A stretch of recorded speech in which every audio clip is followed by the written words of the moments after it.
We have been going through a period called the period of Lent. And then within that period, we are to enter in deeper time again called the Holy Week. But then within the Holy Week, we have come to what we call the Triduum Pascal, which we started yesterday. And then we are coming in the deepest, or we are coming in the time where we come now to rebuild this relationship that with Christ we started long time. It is a long preparation to come to this period. That's why it is very important to focus and then to see what are the benefits that we can get from this period, which is actually coming after a long period of preparation, and then we come to the Triduum this time. Of course, when we have this gospel, we may have many feelings within us. Others may have emotional feeling. Others can go to the side of theological feelings and then do some analysis on that. Some others can also enter in social aspects of that time. So we may have many ideas, but then on many perspectives, but what I'm going to focus may be just some points which may help us at least to go through this period. We started yesterday, and then now we die with Christ, and then we go to the resurrection. What I would like to share with you is about the convergent arguments of what the Jews organized very well. We have heard they did not have time to go to sit down to organize and then to talk about themselves, but they have been coming with many arguments well organized. When we come to the death of Jesus, we will see that this is the result of their discussion. That's why sometimes we kill Jesus, sometimes we betray Jesus, sometimes we betray the neighbor, because we have been preparing for a long process of what we will organize, what we will say, how we will say them. This is what I'm going to share with you as the first element, and then now we'll see how we enter, we do this before even killing Christ. In the Passion narrative, the Jews and leaders in general do not act randomly. They are facing Pilate in front of the open place. They organize their arguments carefully, moving step by step to pressure Pilate into condemning Jesus. They shift their strategies from, first of all, talking about the law regarding what? Regarding the law of the Roman Empire. They realized that there Pilate was to doubt, and then they came to what? To the religious laws of themselves. From there, they have to shift again the other side. Well organized.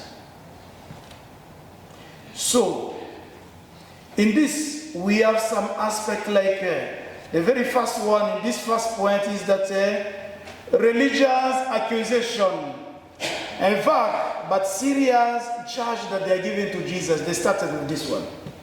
If this man were not doing evil, we will not have delivered him over to you. Very general. So see just the idea of what? The idea of Pilate, how he'll go if he takes sides, and then this side, and then them they will take the other side.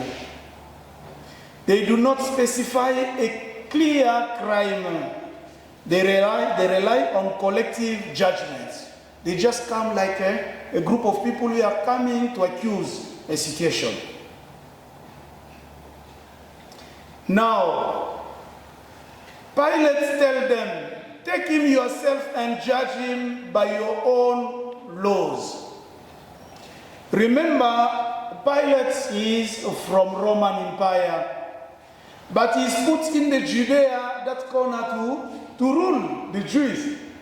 But now within that, this Pilate has to do what? To deal with the Roman laws, which is related to govern, to condemn, to those who are coming with the crime, strict crime, and then he's the one to deal with them. But then, religious laws at the other side, this is related to Mosaic laws of Jews. And then they have also their local laws. That's why Pilate is telling them that you go and then judge him according to your law, because I don't see this one, the first idea. So, but then they say, it is not lawful for us to put anyone to death.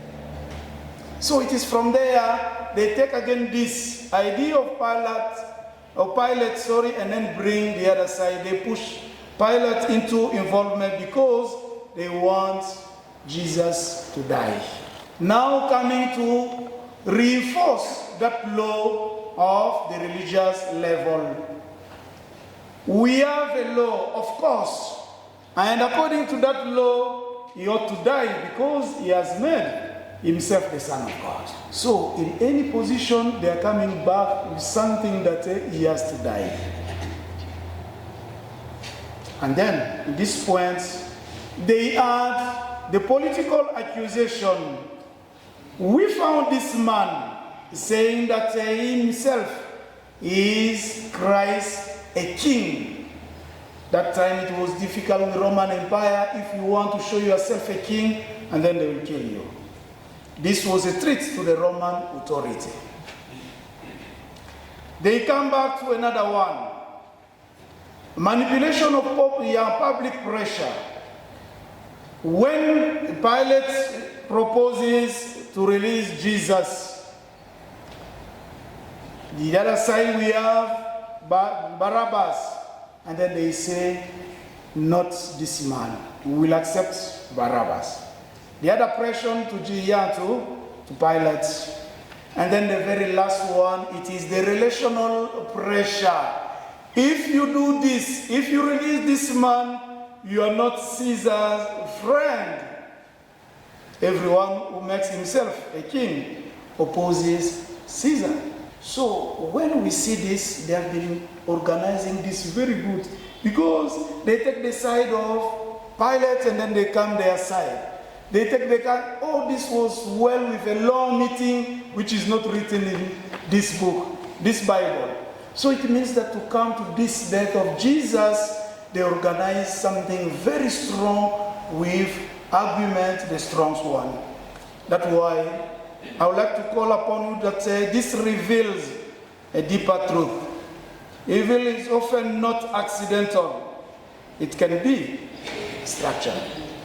It can be justified and even presented as reasonable, well organized, and then you come to see what's the results. From this point, we need not only to have a lesson, but to have what should we do? What can we have as we have had this argument of what? Of the Jews.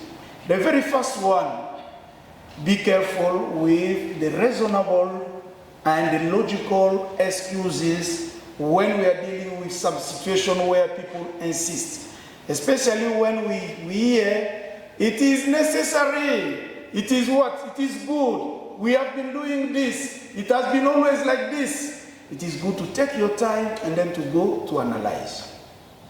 This is what Pilate tried to do, but we will come in that point, he could not. He was under pressure one side and the other side to be guilty. The second that we can have like practical lesson, examine the inner arguments you build yourself also. If you want to be the side yourself and then to put argument the other side.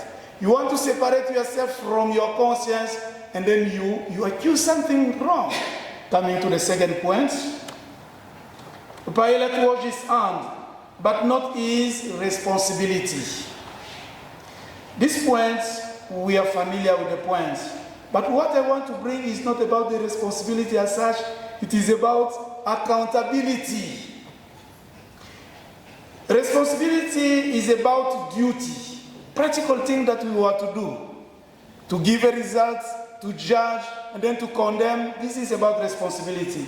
But then accountability is within ourselves, that whether we want it or not, we'll have to come in a situation that we will say, I was involved in this situation, I don't have choice, I'm responsible to this. This is about accountability. Sometimes we don't enter there and then we are limited to what? To responsibilities, which are also very important.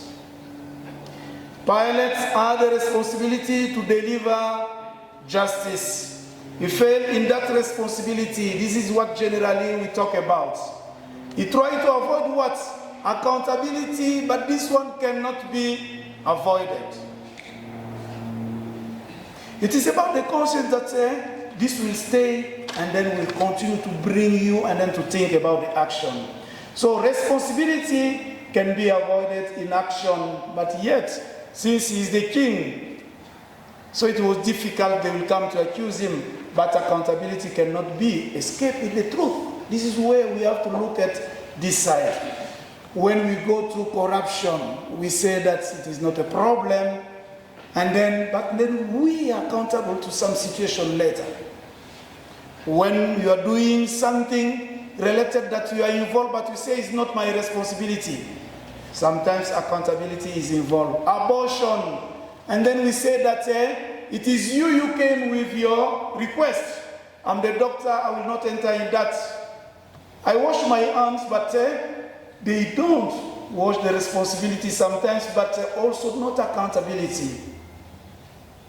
Accountability begins where excuses and then some other explanation, and then we have to see this and then to see where sometimes we are accountable to this, and then we have to give a good way response to this. Jesus is calling us today from his death.